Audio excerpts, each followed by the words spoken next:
everybody, it's Safi and Marco, Dish Out on the Movies. Today we are reviewing... Reese's Peanut Butter Cup! No, we're not doing that yet, but we will be doing a new treat. I think it's supposed to be for Easter, or it's just coming out around Easter, of a Reese's Peanut Butter Cup. And we just did another one recently, a peanut butter and jelly Reese's Peanut Butter Cup, which neither one of us really liked that much. But you may like it, but we didn't very much. It was fair. I'll just say that. But anyway, today we are reviewing the last episode of this season, this first season of Daredevil, Born Again, and there were a few surprises this time. Well, I guess they weren't, because Marco had looked up and found out some of the surprises that would be happening, at least the people who would come back for this episode. Person or people. I'm not sure what Marco actually said, but that made life interesting. But unfortunately, just in total, I'll let Marco start talking more in specific detail about it. The episode was a little bit disjointed, and I'm not really sure why. Meaning it was kind of like clumps of events and happenings that kind of came together. Like there was, I don't know, it was like like I said, in clumps. I don't know. It wasn't really very smooth. It was kind of like it was in the beginning. Yeah. Where you kind of drive along on a road that's littered with potholes. It's very choppy. And I'm not saying that potholes meaning there were pieces of the plot were missing. I'm just saying it was. Well, sometimes feel, it kind of was a disjointed feel. The whole episode, it's like last episode. I was like, okay, like this feels like a real show now, and this week was very choppy, and I don't know what it was.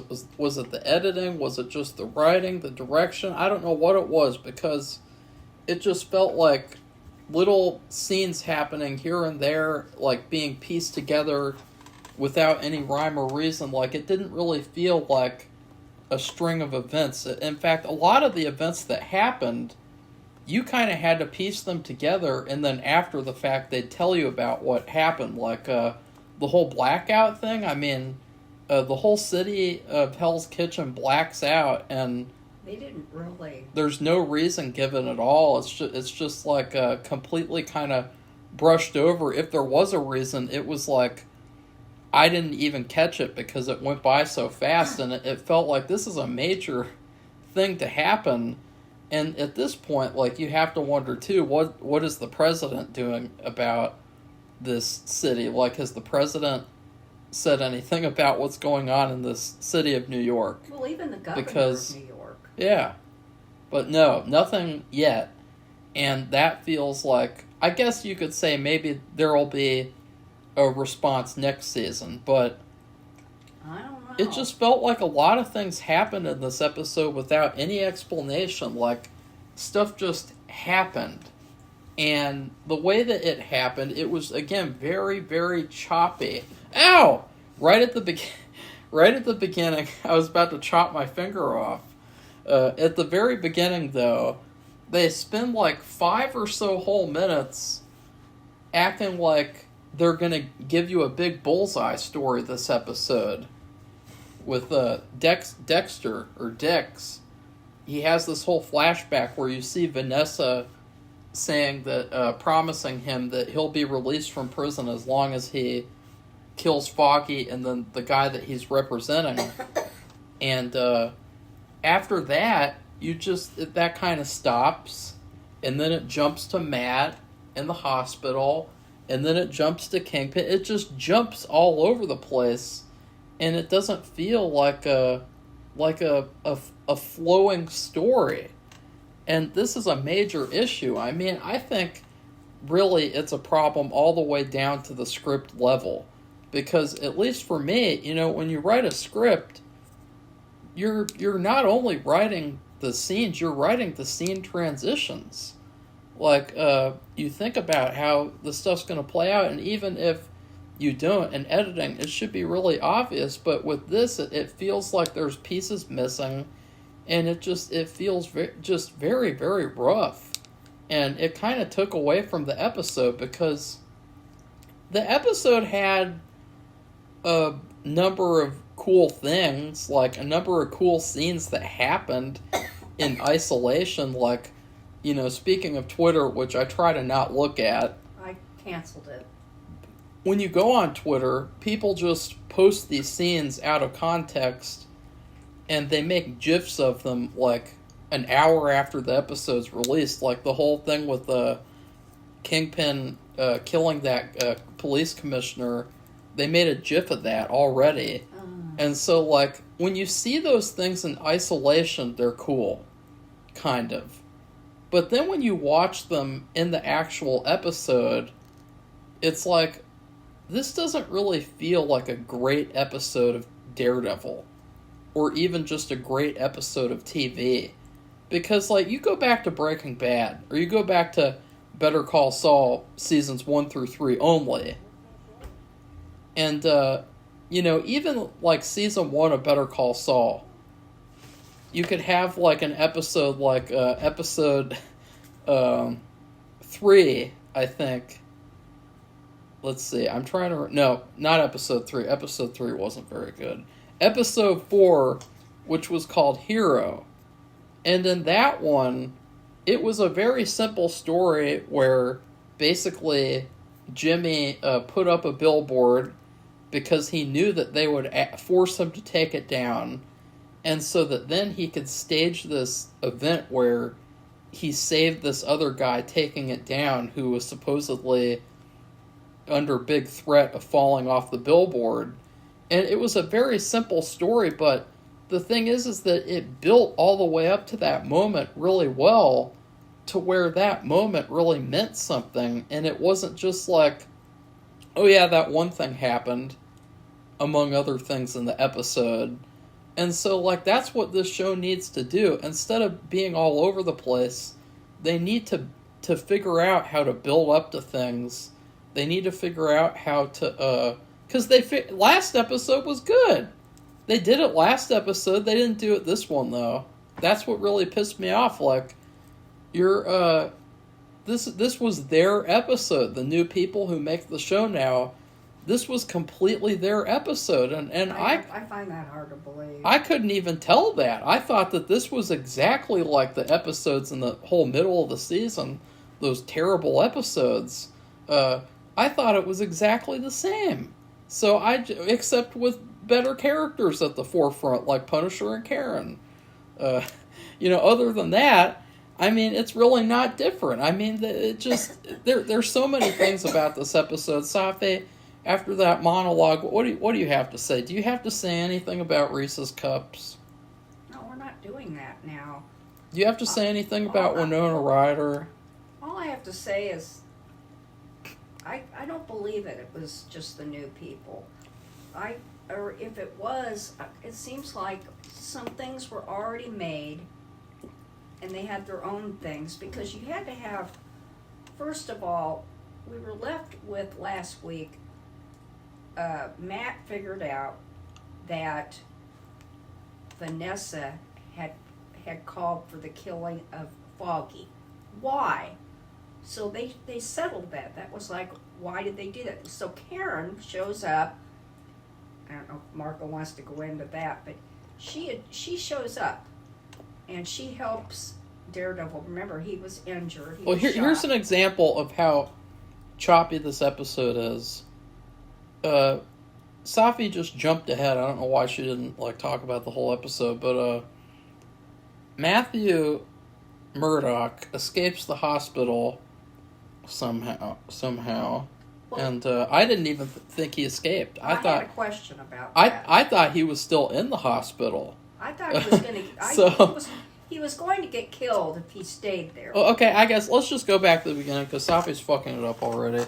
At the beginning, they have a really hilarious moment where his stupid girlfriend is in the room with him, and he wakes up and he's like, Karen? Oh my God. He called her Karen, and you could tell she was like, ugh. And the other woman said, They didn't go together. It's the drugs. And I was like, wow, that's the writers basically. Like, I don't know, but it's just like, honestly, like, it is kind of a shame that, like, the original people, they built this foundation for what other people could have made into something. And then these new people are like, okay, let's just say fuck that. Let's just say, like, let's just go back on everything and, like, make all that stuff irrelevant, because that girlfriend character, you know, I hated that whole relationship, but at the same time, like, it was something. And to just throw that all away, it almost seems like the writers kind of making fun of the whole situation.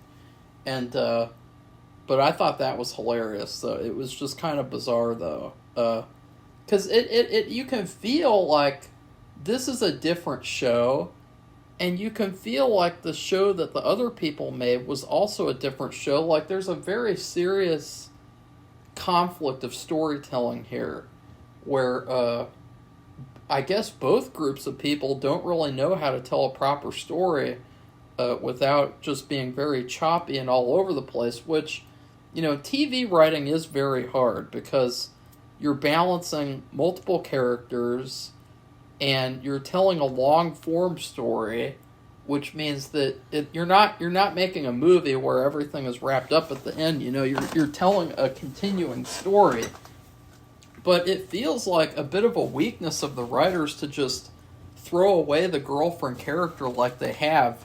And we'll talk about that more later, because she does something that makes me visibly cringe watching. It reminds me of things, but it really was cringe. It reminds me of your mom. So anyways, Kingpin, he is not thankful for Daredevil saving him. No. And which I guess my prediction was wrong. Well, and I was surprised, actually, too. And he's like, he sends the Buck guy? The British guy. The British guy to kill Daredevil in the hospital so that he can make a martyr out of him. And he goes to do that, and that's when all the power goes out for no reason. And I get because I think that the writers meant for it to be, somebody says that for Kingpin to be doing all the stuff that he's doing now, which is basically martial law, like an aggressive, like, militaristic city thing that he's doing, a takeover thing that he's doing, there has to be a threat to all the people in New York, whereas that shooting really just affected him. Right. And so shutting down the power, I guess, was like him trying to make there be a threat.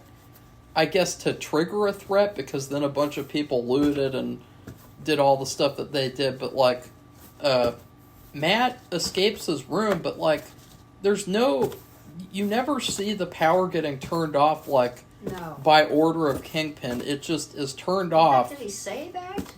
What? Did he say he was going to do that? No. That's what I thought. I thought, well, maybe I missed it. And then, all of a sudden, though, I guess he's back at his apartment. And that really freaked me out, because I didn't even realize that. I thought he was still in the hospital. No, they showed him sneaking out. And the reason, what I thought was... Out of the hospital, though? Yes, they showed him sneaking out. Yeah, they did. Yeah, at least he was sneaking out down the hall. Oh, that's a different thing, Safi. What? That's a different thing. Sneaking down the hall, that's a different thing than getting out of the hospital. But to go out. How do you know? Well, because how do you know? What happened? How do you know? He's blind, right? How do you know? So if the lights went out, he wouldn't know. Anyway. How do you know? Because I knew. How do you know? Because he was listening. How do you know? And he was still in the hospital, Safi. That's right. When he was they didn't show him leave the hospital. That's a fact. No, they didn't show him leave the So how do you know? Because I saw him sneaking. I knew. So how do you know? I knew he was going to leave. How do you know? I just knew it. I saw him that's walking down bullshit. the hall. That's some fanboy bullshit. No, he was wearing his gown, and then Safi, he had his gown on at home. How did he get all the way from the hospital to his home? I don't know. In a hospital gown. I don't know. It doesn't make sense. No, I didn't see that part, and not because they. I didn't either. They didn't show it. So how do you know? Don't start screaming. How do you know? I don't know. I don't know. I didn't. How dare you? Oh God! Would you cut it? Oh, look, and he's right. They didn't show.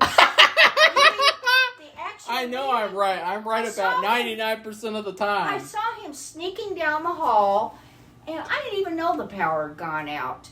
Oh. That was they showed the whole city, the power going out. I saw that part. Okay. Oh, you saw that. The part where he's leaving the hospital, I saw him sneaking, and he did not leave the hospital, Marco, on screen.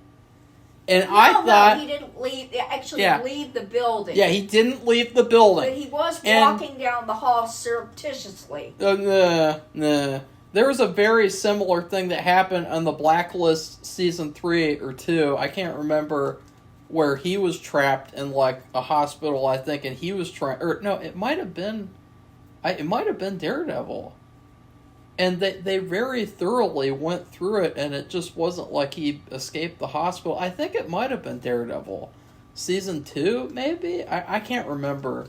But they show him in this room, and it's like, I guess that was his apartment. It didn't feel like it was his apartment, because he was still in the gown, and it was weird. And then all of a sudden, the Punisher's there.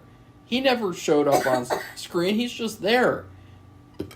And he's like, I was called in to do a favor. And then they had this little action sequence, and I know that a lot of people liked it. I wasn't a big fan of it. I thought it was too slow motion. It was too choppy, the editing, to enjoy it. It had a lot of cool moments in it. Like, it wasn't a bad sequence. And I hate to sound really negative about this episode, but it's just, it really feels like this choppy storytelling. I hate it. It's terrible. It completely takes you out of the episode. I mean, even some of the worst TV shows that I've ever seen have had better storytelling and pacing and story structure than this. No, it wasn't. And it didn't connect it together at all. Like I said, it was just like, it was like somebody, each part, like little story time. He was listening he was in his hospital room. Safi, we've left the hospital now. He was suspicious. We're away now. He's probably thinking, was he going to leave anyway? Because he did want to leave. Remember, he he wanted to find out about this case that Foggy had been working. I know he really wanted to find out about it, and they were going, "No, you're too messed up." And then, or was he thinking, "Oh, well, you know what? Kingpin's going to try to get rid of me." I don't know if he thought that or not. I have no idea. But anyway, so there's a big chunk, like Marco's saying, and so the whole thing, these little vignettes. Stories. They're called vignettes. They didn't connect together. Yeah. And so there's like spaces. Which I think is funny, because back when Avengers Infinity War came out, people said that movie was like a string of vignettes. I don't know. But I actually thought that movie was very well paced and had a structure that really, except for, I didn't like the beginning part where they didn't show Thanos getting the Power Stone at the Nova Corps. He already had the Power Stone at the beginning of that movie, and then he already attacked the Thor ship at the beginning of the movie. But other than that, like, that movie had a structure to it, and that had a ton more characters than this, and that had a ton more stuff going on. And I know that this series isn't Infinity War. They don't have the budget or anything like that. But like, that doesn't matter. It's basic storytelling. Like, this action sequence was piss poor because all of a sudden, after Matt's in his hospital gown, all of a sudden, he's in his Daredevil outfit and he's with the Punisher fighting these cops. The cops have magically just showed up to Matt's apartment. Was there a big, like, part that they cut out where the cops talked about, like, uh-oh, Matt escaped the hospital, we need to go to his apartment? Like, where was the discussion of that? Where was the plot of that happening? Like, you don't need to show every little thing, but, like, it's just, like, basic stuff. And it's, like, basically, like, it was so contrived, this situation where, like, these cops will be in here and Daredevil and Punisher fight them all, and it was a kind of okay sequence. Like, it wasn't a bad sequence. Again, it just was piss poor in terms of how it was executed. And then at the end, that was the worst part, because at the end, they got into a bit of a fight, which I like that. I love the back and forth between Punisher and Daredevil. They're a perfect team. Or, I mean, not a team, a duo. But they have an argument about killing one of the cops, the one who killed Hector Ayala, actually. And all of a sudden, somebody has a grenade, and then they both jump out the window, and they land on a car. And they're okay. That was bizarre. That was like, I mean, they did that in The Dark Knight. People complained about that in The Dark Knight. He had just gotten shot within 24 hours. The Punisher got shot too, then. And he had just and he had gotten shot just during that fight. That was weird. That was just like another moment where like, oh, can we have these guys jump out the window so that people can make a GIF of that and put it on Twitter, and so we can put that in the trailer for the show, like, oh look, it's Daredevil and Punisher jumping out the window together. I want to jump out too. You know, it's like that old saying. It's like that saying where they say, if your friends jumped off a cliff, would you jump off too? And it's like, I guess so. If you're the Punisher and Daredevil, we'll jump off together and have fun. And I didn't like that. Now, this is the part that really pissed me off, which is funny because I'm basically going on a rant about this episode. And I'm not even going to give it a that bad of a grade. It's going to be like a C- or something. But anyways, after they have jumped out of the building and they're perfectly okay, they're not even stumbling around. They're just kind of like, oh, let's walk it off. It's like a video game or something. Even in a video game, you jump out the window, you die. Except unless you're Spider-Man or something and can swing around. Kind of power that you can. Yeah. But right after that, and Safi, we can go back to the action sequence if you want to say anything else, but right after that, all of a sudden, this reminded me of Goosebumps Season 2. Karen shows up out of nowhere. She just pulls up, Karen, out of nowhere. She shows up in the middle of the street. The police are on these characters, and they get to have a rendezvous in the middle of the street in New York. That's what I'm saying. They did the same thing in Goosebumps Season 2. Like, people just show up in New York. Like, you're just walking down the street and, like, someone pulls up on you. Like, hey, it's New York! You pull up on your friends in New York! If you're Karen, Karen's gonna pull up on you in New York! She couldn't pull up on you in Washington. She couldn't pull up on you in Ohio.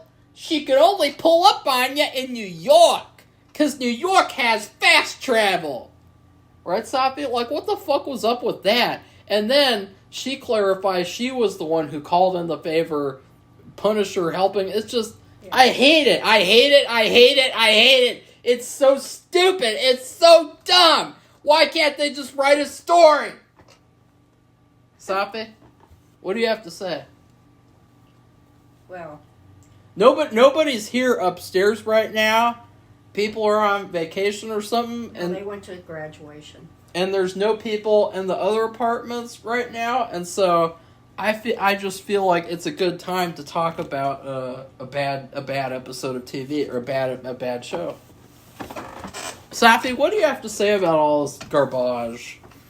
Well, I can't remember. What did she say? She said when she heard about... She never said anything like that. No, she did say something, and I can't remember what she said. When she heard that something happened, and I don't know what it was. Well, she just said something like, thanks for doing the favor or something. No, or well, that he came says, after. Yeah. That came like near the end of their being of Daredevil and the Punisher buddying up together. That they went off. Karen and Daredevil end up. They go to I guess it's like a storage place where the records, Foggy's records were, and they. Safi, that was a lot later. Well, I know that, but that's before she left. Why are you jumping ahead again? Because before she left... You're jumping ahead again. Oh, Marco, Jesus Christ.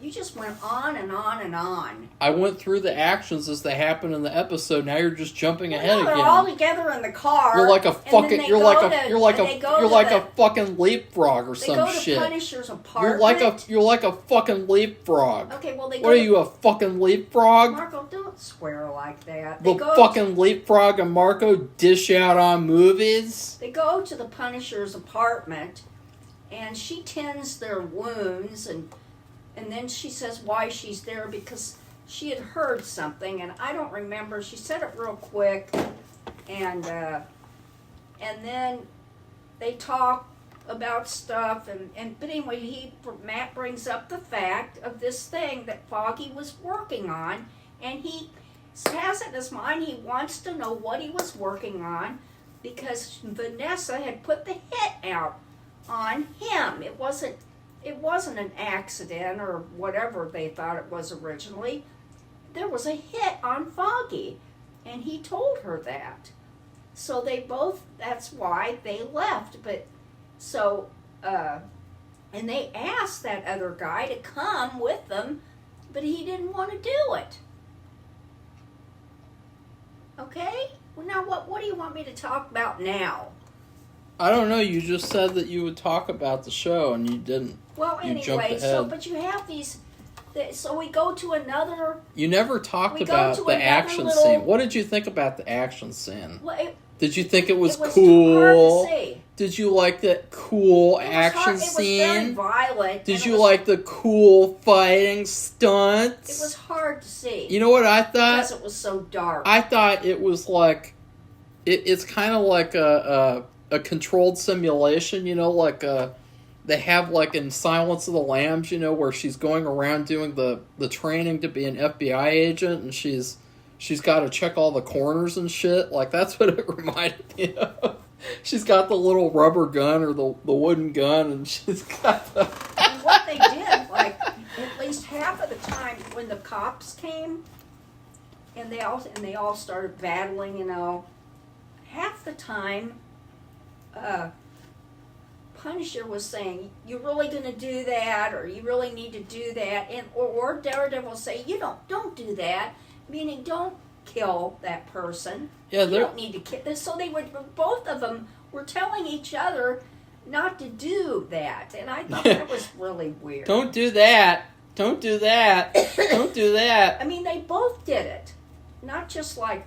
Daredevil said, "No, Punisher, you don't need to," or whatever he called. You don't need to do that. He said, "Don't do that." He actually said his name. He didn't call him Punisher. Frank, don't do that. Yeah, Frank, don't do that. Frank, stop it. Don't do that. Okay, Marco. Don't do that. Anyway, well, this episode was such a letdown. But anyways, what happened next? You had all the stuff. Punisher's apartment. No, you had all the stuff with Kingpin. Yeah, God. Kingpin. That was gross. Is out of control. He's overcompensating, and he's taking it a little too far. and he's basically, he asked this, I don't know what her name is, but he asked this woman to get all of the disloyal people out of the building, anyone who's not okay with what I'm doing, get them out. And then they also had a scene where... I thought they were just going to get fired. Did he say to do what he did, or did he just say I thought he just said get them out, meaning they're fired. Well, that would also mean getting them out of the building. I know that, but I mean... If you're a smart person, you could figure that out. It wasn't what ended up happening. But anyways, Safi's just trying to be cantankerous for the sake of being cantankerous. Please. She's trying to be a revisionist history. No. Anyways, back to reality. They have another scene with Tony Soprano's son, and he is talking to the board members, I guess, and it's just I don't know. They jump to this just random scene. They just keep jumping to all these random scenes, expecting you to follow along, and one of the board members makes a comment, and he's like, "Okay, you are insane. I'm writing that down now, and I'm also writing your name down now because the Kingpin sent me here to write down the names of the bad people, and so that's what I'm going to do." that was that little scene, and then they jumped away from that. And then you see chaos in the streets.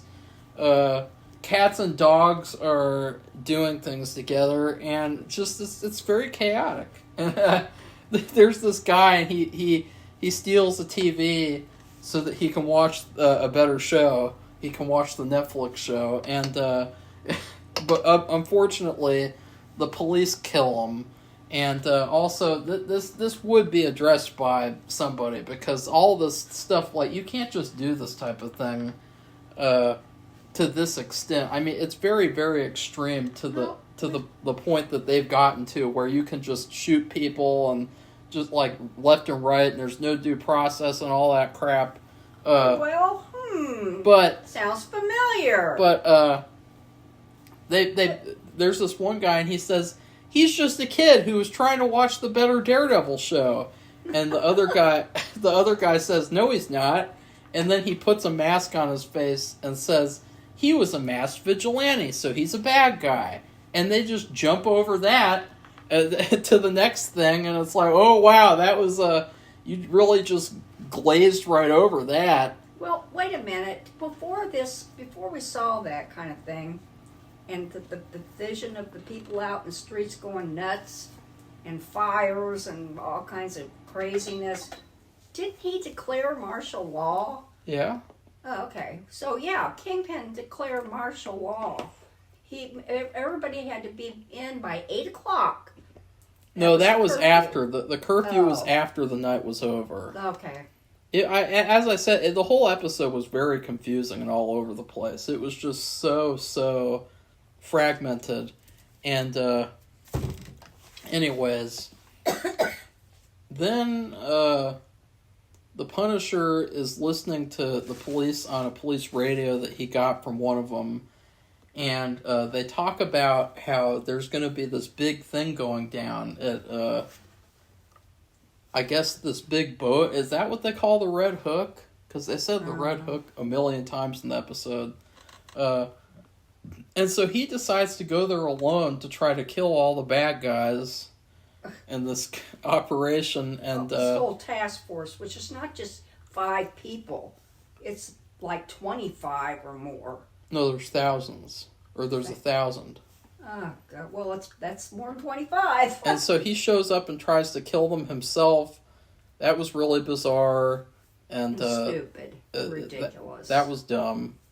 And then it also kind of just felt like an obvious trap. I mean, it felt like a very cliche turn of events. And then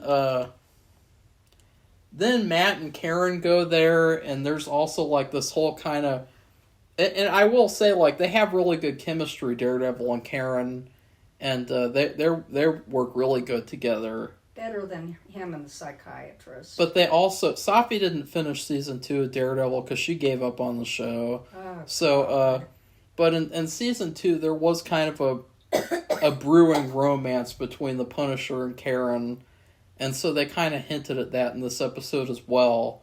But they show up to the boat, and Daredevil says, we're going to need an army to take down these guys. And it's kind of like, ooh, they're just setting up next season. And that's also not very good for it being a finale. And I'm getting tired of just listing all the different shit that happened in this episode. But and then the police commissioner, he was going to go to the Supreme Court of New York. Yeah, I can't think why it's not called that. It's called something else. But anyway, same kind of thing. And he was gonna. They talked about this on the Real News about the structures of the courts and. He was gonna go to them and tell them about Kingpin being a bad guy, and Kingpin catches him because he recorded the conversation between him and then that woman, and he takes him to this place in front of all these other dirty cops, and he kills them right in front of them. And that was the scene that the creators talked about this show being just as brutal as the Netflix show. That was okay. I mean, honestly, like, it didn't have the same impact. The Netflix show, they talked about, in the first season, he had that whole scene where he beheaded that guy by slamming the car door into his head. That was very impactful, and it was built up through the whole episode. And this was just kind of out of nowhere because of how the episode was structured and edited. And so none of the stuff that happened really had an impact on me because it all just kind of felt like stuff that was just happening without a good flow. Safi, what did you think of that stuff? I didn't like that part. Why? I just thought it was unnecessary violence. Oh, well, fuck you. Marco had already told you. me what Kingpin had done. That's not a good in excuse. These seasons that I didn't see. That's not a good excuse, Safi. I just didn't like it. That's not a good excuse. And I'm like, why did he do that? That's not good criticism. Was he doing that to set an example? I don't know. It just kind of seemed like it was out of nowhere. Like, he wasn't even mad either. Like, he was just like, oh, I'm just doing what I do. Well, it was like he was doing a special effect for a movie and showing everybody how it's done. Yeah, that's what it felt like. We've been working. Marco's been working on his movies. I had a very. I'm not going to spoil it, but I had a very similar effect, and it didn't feel like the scene at all. So. But I mean, when you're doing the scene and you're helping set up for it and you're helping it continue or move on, that's what it, and so I helped a little bit with one of Marco's quote special effects, and that's what it felt like to me watching that it was like, oh, see the special effect that I'm doing, look at me, and I didn't like it. It didn't work for me. I didn't either, because I thought that there was no impact. I thought that it was very, very much like the people making the show trying to force something by having that scene in there. And I didn't understand the purpose. That's part of the problem I had with some things that happen. What's the purpose of why they did this? And you remember when... In season 1, it had a purpose because he was pissed off that guy embarrassed him in front of Vanessa. Yeah, but Mark was talking about a storyline that built up to that happening. Yeah. And so it really kind of made sense. And it was kind of part of the story. But the way they had it was so disjointed, I felt like I was watching him do his effect. And it was more of the effect of what the fact was happening and how it was happening, and not really part of the story. So that's why it didn't work for me, that part. I just excessive violence, and it didn't really, and it was stupid, and I don't know I didn't know the purpose or the motive. I mean, I can only guess, and that kind of goes back to all the things that we've seen over the couple of years, how many years, where you have to kind of fill in the story. And it's not that bad with this series, but still, when it's so choppy like that, and something like that happens, you're still filling in a little bit of like, well, why did that happen? Was it because of this or because of that? And so you have to come up with it, because it wasn't like what Marco said, where it built up to something. It was a storyline with a, what do you call it? The pentacle. Like there's another name for it, and then it goes down in the end of the story. The pentacle? It's, I can't think of what it's called. The climax? Maybe the climax, but anyway, you have a build up to the climax. It's like climbing a hill. The climax is on top of the hill, and then you go down from there. But it's like a complete process. The falling resolution, you mean? Yeah, and so, but this was like getting hit in the face with a fist. It was really gross. And for him to be that excessively violent, which to me, like I said, it just felt like an effect. It could have worked. It didn't make sense to me. It could have worked, but it just didn't fit. This was like you put a bunch of pieces of a jigsaw puzzle on a table, and then you don't have the rest of the puzzle, and so you can't really fit it together. And so, let's see, what else happened? So, then you have this image. After all that happens, you have this and of course, remember, the Punisher got caught in a trap. They all hit him. I thought they were going to kill him. No, they sit him down and they offer him to join them. Yeah. Which I thought that was stupid. I did like that. I did like that whole scene.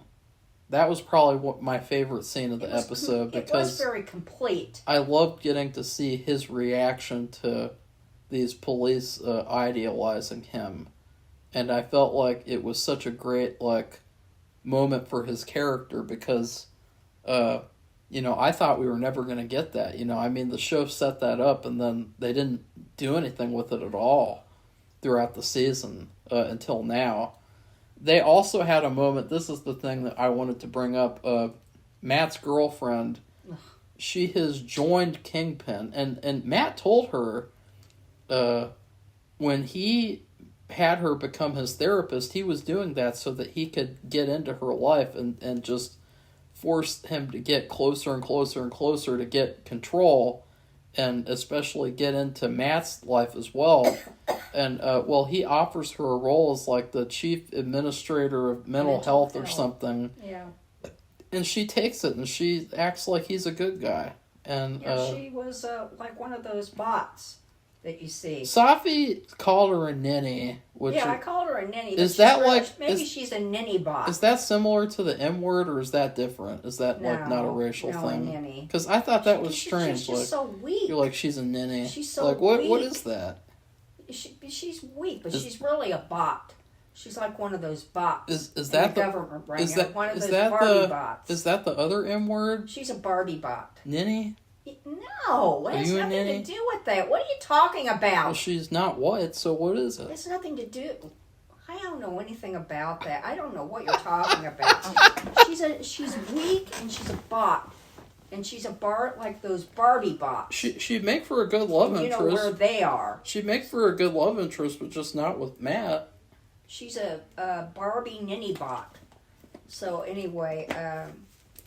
I just don't understand. That's just a useless. I don't. It's a useless post. But, okay. Well, this is what I was saying about it just feels like they're purposefully doing everything they can to insult her character for no reason. I mean, you were given her to work with, so work with her instead of, being like, oh, look how stupid she is. Look, she's going to do this and that. She's just stupid for the sake of being stupid. This is an excuse to keep her in the show. Really?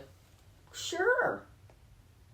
And of course, because, this thing where she, before, I guess it was last episode, where she was talking to Matt, or maybe it was the one, I think it was in the early part of the episode, and she was like, I think King, and she says something like, Kingpin's really, well, not Kingpin, Mayor or whatever, Fisk is really great, and I really like what he's doing. Boy, did that sound familiar. Ugh. But anyway, and they're like, what? And she likes him. She wants to be pals with him. And here she is accepting his position, which I really don't think they'd have a position like that in city government. The last part of the episode deals with Daredevil and Karen, and they go back to the bar where Foggy was supposedly killed. I don't think he's dead at all. I think that was totally alluded to in the episode. But he has this whole monologue about how, whatever, blah, blah, blah, we need to fight and resist and do all this stuff to get Kingpin out. And you see he has this army now, or this little group of people. And I know that this isn't going to be like his real army in Season 2, like his, Avengers, I guess or the Defenders. But it's probably the weakest team I've ever seen. You have the random Asian cop from the other episodes. You had the bar maid, person, whatever you call her. She's an owner. And then you have just these other random good cops, I guess, and it's like, this is like, they revealed it, too. They did this, Safi... Sorry. They had it, they like, revealed it, like, this was like a big reveal. This stupid group of characters. Oh, yeah, and then the bald guy. Like, ugh. He's undercover person. That was so cringeworthy. It was so bad. And I was like, wow, this is I don't know what they were thinking with that, honestly. Like, that was really weird. And then they ended the episode. And, so this was basically one long trailer for Season 2. So I don't even know if... Okay, you're still doing it. Sorry. I don't even know if you can judge this as a finale, because it wasn't even a finale. It was just a trailer for Season 2. And then they had a mid-credits scene that I didn't even see at first, where this gullible cop comes in, and he's like a fanboy of the Punisher's, and the Punisher says, "Come over here, I want to meet you." And then he shakes his hand, and then he breaks his arm, and he's going to escape. And I was like, wow, why would you show that in the mid-credits? Why would you show that during the ending credits? That's not something to show in the ending credits. That's something to show in the episode. Well, and I don't know why they did that, because I always look and see how much is left. And there was a significant amount left, and I thought, and they were starting to show the credits. And I thought, do they have some kind of credit scene? And Marco didn't tell me. And so I stuck around, and this scene shows up, like he said. But we do have to say that this was like that other guy that had been going out with Vanessa, and Kingpin killed him. I think it was the same like room. It's like a dungeon, only it's nicer. It has nicer floors or something.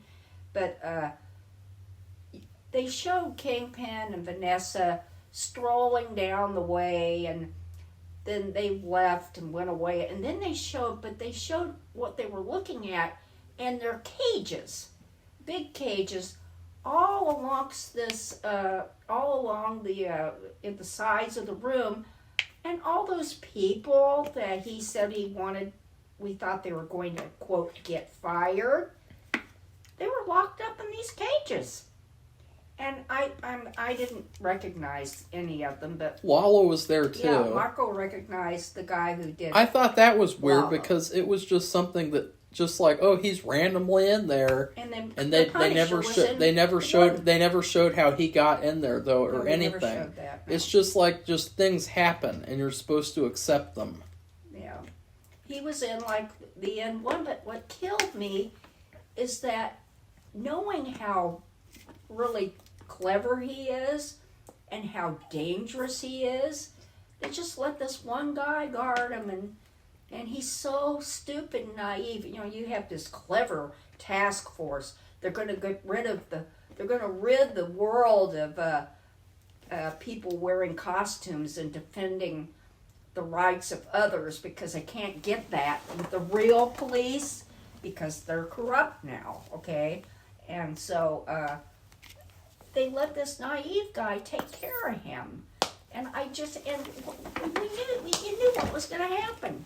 You just knew it before it even happened. You knew there was going to be a problem. And then that's what they left off with, the whole thing. It was over. Then they showed the credits again. That was it. I would give this episode a C-. I thought that it was a letdown. There were some cool scenes here and there. It was nice to see. It was nice to see the Punisher again. It was nice to see Karen again. But just seeing these characters doesn't automatically make this a good episode of TV. And honestly, like, the last episode was 1,000 times better. Yeah. This felt like a complete step down in quality. I'm wondering why.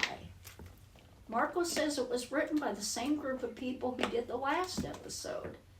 So what happened? I don't know. I thought, now this happened to Lucifer. You better watch that show. I didn't finish that one either, but because they were going to cancel it, like 3 times they had we're not gonna be able to finish any more seasons. We're not gonna do any more seasons. So they would make an episode, but they thought we might have a chance, and then they would make it to where they could come back, even though it looked like it, but it'd also be a concluding episode. And I thought, is that what they're doing? They didn't know that they were going to get another season? No, Safi, that was not it at all. They knew that was the whole thing about the episode being a trailer to season 2. Yeah, well, that has to be because it really. And I said that to Marco last week. I said. No, you said there would be a cliffhanger. Well, That's not the same thing. I thought there would be a cliffhanger. That's not the same thing. I can't imagine that Daredevil being shot in the chest, and then he goes on, like we said, and did this battle, and jumped out a window onto a car after being shot in the chest. Oh boy. So I'll give it a C- because I liked seeing Karen. Because obviously, like Marco said, they have better chemistry, and I don't like that psych Barbie bot. I'm tired of seeing these Barbie bots we've seen on a daily basis, and then in other places, and then it was nice to see that Punisher because I did watch some episodes, or I might have seen the season, at least part of the season with him, so that was nice. But Marco, what he's saying is true. You can't say this is an excellent episode just because those 2 people showed up. Yeah. There has to be more to it than that. I just don't understand how the flow of it could be so like the opposite of the last episode. Because like we said, it was like he talks about me leaping. There was like a leapfrog. Follow the bouncing ball, or follow the bouncing plot line. I don't know. So anyway, that's it. So if you like this video, and tell us what you thought about it, and why do you think people have a problem with finales nowadays? Yeah, that has been a problem. They're either very anticlimactic, and the finale happened in the episodes before. Or they're like a trailer for the next season, and this was the trailer for the next season type of finale. I feel like TV finales are like a lost art because they used to be a certain way, and they used to be like the high point of a season, and now they've really gone downhill to the point of where like this would not hold up against like a mediocre finale from like the early 2000s. Yeah. So that's another problem too. Finales in general. Really, I think when you look at different finales for different series, it's like strike 1, strike 2, it's almost strike 3 or out. It isn't it just, for the most part, they don't seem good. It's almost like, I think from the shows, I mean, I haven't done as many as Marco, but it seems like for the most part they're not good. They just don't know how to do them. Anymore. And that's kind of strange. And, you know, in Grimm they used to say, well, you're going to have to wait till next season to see what happens, and it'd be like a cliffhanger. And it would be kind of like a flip. They flip the bird in your face, but still it was clever or funny, kind of funny that they write this line in real bold letters at the end. And but this is just like follow the bouncing plot, and then you come to this thing, and it like we said, it didn't happen at the end. It happened through the midway of the credits. So that's it. So anyway, we're almost near 700 subscribers. We're really close. And if you want to subscribe, come on down and share your thoughts. Goodbye, everybody. Bye.